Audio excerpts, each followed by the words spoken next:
Kaixo,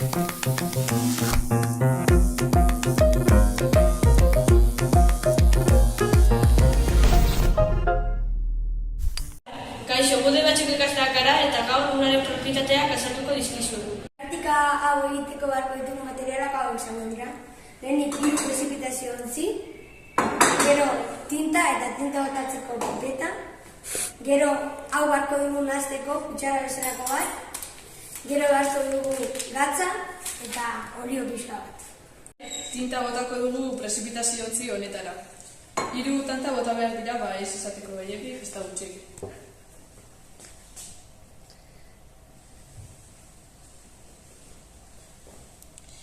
Orain, zer gertatzen den ikusiko dugu.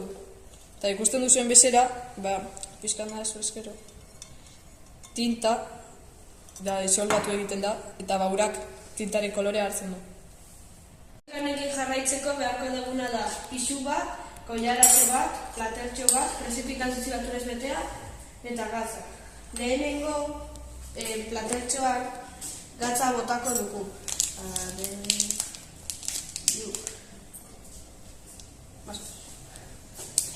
Gero, gatz hori uretara botako dugu eta pizkatxoa botako dugu.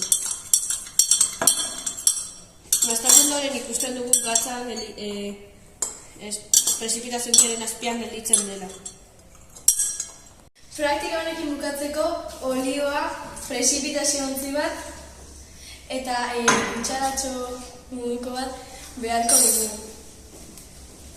Olio pixka bat botatzearekin hasiko gara.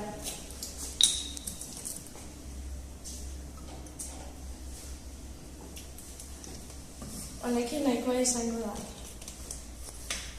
Eta orain, goiararekin saiatuko gara nahazten.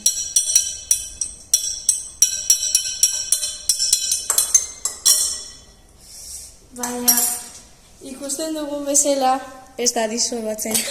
Hipotezia hau izango zen. Lehenik olioak dentsitate gutxiago duenez goia geratzen da, eta alderantziz gatza dentsitate gehiago duenez behia geratzen da, eta tinta disolbatu egiten da urarekin eta kolorea bateratzen da. Eta hau izan da dena, espero dugu praktika hau gustukoa izatea, eskerrik asko entzuteagatik.